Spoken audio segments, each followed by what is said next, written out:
तो दोस्तों accounting software तो सभी यूज करते हैं। कोई पुराने सॉफ्टवेयर यूज करता है, कोई नए सॉफ्टवेयर यूज करता है जिसमें कि नई टेक्नोलॉजी होती है, नए फीचर्स होते हैं, नया तरीका होता है काम करने का।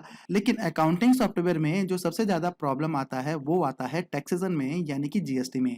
अब जीएसटी में भी अलग अलग तरीके के प्रॉब्लम आते हैं। इनवाइजिंग में जीएसटी का प्रॉब्लम आता है, रिटर्न्स में जीएसटी का प्रॉब्लम आता है, या रिटर्न प्रॉपरली फाइल नहीं हो पाती है। तो इन सब प्रॉब्लम्स का जो एक ही रीजन है वो होता है मास्टर क्रिएशन। तो मास्टर क्रिएशन टैली में किस तरह से करना चाहिए जिससे कि आपकी इनवाइजिंग में या फिर आपके रिटर्न्स में कोई प्रॉब्लम ना आए। तो यहाँ पे जो जीएसटी के लेजर हैं उनको प्रॉपर तरीके से किस तरह से आपको क्रिएट करना है, या क्रिएट करते टाइम पे क्या क्या चीजें आपने ध्यान रखनी है, कैसे कैसे लेजर बनाने हैं, वहां पे कॉन्फ़िगरेशन कैसे कैसे आपने करनी है, तो वो सब मैं आपको यहाँ पे डिटेल में इस वीडियो में बताऊंगा। तो नमस्कार दोस्तों, मेरा नाम है वीरेंद्र कुकरेती और एक बार फिर से स्वागत करता हूँ आपका मेरे यूट्यूब चैनल टैली टेक्निकल पर। तो दोस्तों अगर आप चैनल पे नए हैं तो चैनल को सब्सक्राइब करिए, साथ में बेल आइकन को भी दबाइए ताकि आपको मेरी नई वीडियो की नोटिफिकेशन मिलती रहे। तो चलिए दोस्तों स्टार्ट करते हैं। तो दोस्तों ये फ्रेश कंपनी है, इस कंपनी में कोई भी लेजर क्रिएट नहीं हो रखा है ताकि आपको कोई प्रॉब्लम ना आए समझने में। तो यहाँ पे मैं फ्रेश कंपनी में आपको लेजर बना के दिखा रहा हूँ। तो सबसे पहले आपने जीएसटी एनेबल कर देना है और उसके बाद आपने लेजर क्रिएट करना है। तो जीएसटी एनेबल कैसे करना है वो मैं ऑलरेडी आपको दूसरी वीडियोस में बता चुका हूँ, कई बार बता चुका हूँ। F11 करके आपने यहाँ पे जीएसटी एनेबल करना है। अब यहाँ पे हम समझते हैं कि लेजर कैसे हमें क्रिएट करना है। तो यहाँ पे हम चलते हैं क्रिएट पे और यहाँ पे चलते हैं लेजर में। तो लेजर में यहाँ पे हमें बनाना है सीजीएसटी, एसजीएसटी और आईजीएसटी का लेजर। तो दोस्तों यहाँ पे कुछ क्वेश्चंस होते हैं हर किसी के माइंड में। तो यहाँ पे जो लेजर बनेंगे सीजीएसटी, एसजीएसटी या आईजीएसटी, वो क्या अलग अलग बनाने चाहिए, जैसे कि 18% का अलग, या फिर 9% का अलग, 12% का अलग, या 6% का अलग।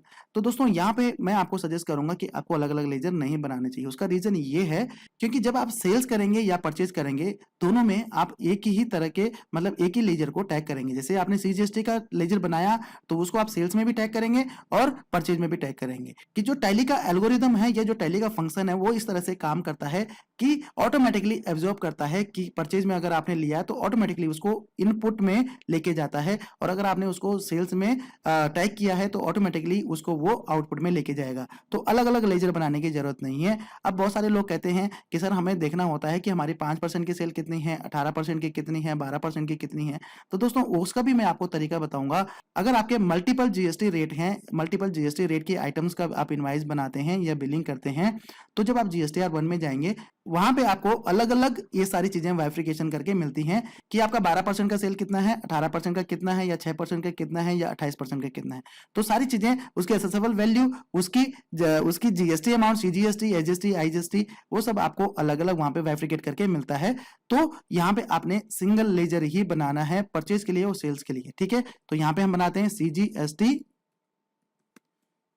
उसके बाद यहाँ पे हमने टैग करना है ड्यूटी एंड टैक्सेस। बहुत सारे लोग यहाँ पे गलती करते हैं, टैक्स ड्यूटी एंड टैक्सेस के अंदर सब ग्रुप बना देते हैं और उसके अंदर जीएसटी के लेजर को टैग करते हैं। तो ऐसा नहीं करना है क्योंकि जो टैली का फंक्शन है वो ड्यूटी एंड टैक्सेस के ग्रुप को ही पहचानता है।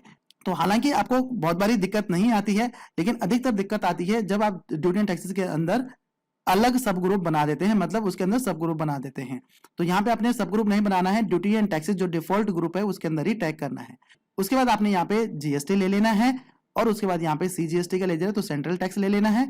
अब यहाँ पे आपने कोई भी परसेंटेज नहीं डालना है। टैली जब आप इनवाइस बनाएंगे तो ऑटोमेटिकली एब्जॉर्ब करेगा और ऑटोमेटिकली आपके सारे आइटम्स की जो टैक्स है उसको कंसोलिडेट करके आपको एक ही अमाउंट में दे देगा। तो यहाँ पे एक क्वेश्चन और होता है कि हमें जो हमारे टैक्स के लेजर है, जीएसटी के लेजर है, उनको क्या राउंड ऑफ करना चाहिए। तो यहाँ पे आपको राउंड ऑफ नहीं करना चाहिए मेरी अकॉर्डिंगली, क्योंकि हम इनवाइस को राउंड ऑफ कर देंगे एक लेजर बना के जिसमें कि हम राउंड ऑफ का अमाउंट ले लेंगे। क्योंकि अगर हम यहाँ पे राउंड ऑफ करेंगे तो जो हमारी रिटर्न है उसमें कहीं ना कहीं पैसे में या रुपए में कुछ ना कुछ मिसमैच आ जाता है, ठीक है। तो यहाँ पे हमें इसको राउंड ऑफ नहीं करना है, तो ये हम इसको नॉट एप्लीकेबल कर देते हैं। तो ये हमारा सीजीएसटी का लेजर हो गया। अब हम बनाते हैं एसजीएसटी। तो ये भी हमारा सेम बनेगा, ड्यूटी एंड टैक्सेस के अंदर इसको टैग करना है और यहाँ पे स्टेट टैक्स हमने टैग कर लेना है। तो बस इतना ही काम हमें इस पे करना है। अब हमें बनाना है आईजीएसटी, तो इसको हमने ड्यूटी एंड टैक्सेस और उसके बाद जीएसटी में इसको ले लेना है और यहाँ पे इंटीग्रेटेड टैक्स ले लेना है, ठीक है दोस्तों। तो ये हमारा यहाँ पे तीनों लेजर बन चुके हैं, कुछ नहीं करना, बस इतना ही काम करना है। अब मैं आपको एक इनवाइस बना के दिखा देता हूं वहां पे ऑटोमेटिकली ये कैलकुलेट करेगा और आपकी जीएसटी रिटर्न में कोई प्रॉब्लम नहीं आएगा।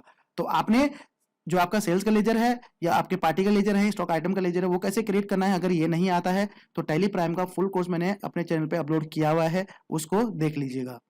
तो यहाँ पे हम इनवाइस पे चलते हैं और देखते हैं कि इनवाइस में सही कैलकुलेट कर रहा है कि नहीं कर रहा है। तो यहाँ पे हम चलते हैं वाउचर्स में, और वाउचर्स में यहाँ पे लेते हैं डेमो पार्टी, और इसके बाद हम लेते हैं सेल्स लेजर, और यहाँ पे आइटम 1 ये 18% की आइटम है और यहाँ पे इसका रेट ले लेते हैं। उसके बाद यहाँ पे ले लेते हैं आइटम 2 जो कि 12% की आइटम है, और उसके बाद इसका रेट ले लेते हैं यहाँ पे 50 रुपीज़। ये हो गया। अब यहाँ पे CGST, SGST, ठीक है, और अगर आपका राउंड ऑफ है तो राउंड ऑफ आप ले लेंगे। तो यहाँ पे देखिए इसने ऑटोमेटिकली कंसोलिडेटेड करके दिया है कि जो आपका 1000 रुपीज़ है इसमें 18% लिया है, और आपका जो 100 रुपीज़ है इसमें 12% लेके यहाँ पे आपको दे दिया है। अगर आपने देखना है कि कौन से आइटम में कितना टैक्स लगा है, वैसे इनवाइसिंग के लिए डिटेल में वीडियो बना चुका हूँ, उसका भी लिंक मैं आपको आई बटन में दे रहा हूँ। अगर आपने वो नहीं देखा तो वो देख लीजिए, उससे भी आपको बहुत कुछ समझ आएगा, बहुत आपके काम का है। तो यहाँ पे हम चलेंगे रिलेटेड रिपोर्ट, और यहाँ पे हम देखते हैं जीएसटी टैक्स एनालिसिस। तो ये देखिए ये इसमें यहाँ पे हमें ऑल टाइप करना है, तो इसमें देखिए 9% और इसमें 6% यहाँ पे टैक्स कैलकुलेट हुआ है। तो बस आपने इसको सेव कर लेना है। तो अब हम यहाँ पे जीएसटी की रिटर्न देख लेते हैं, क्या वहाँ पे कोई एरर तो नहीं आ रहा। डिस्प्ले स्टैचुरी GSTR1, तो ये देखिए यहाँ पे भी आपको कोई एरर नहीं आ रहा है। रिटर्न व्यू में चले जाते हैं, तो ये वन इनवाइस है जो कि हमारा B2C में कैलकुलेट हो रहा है।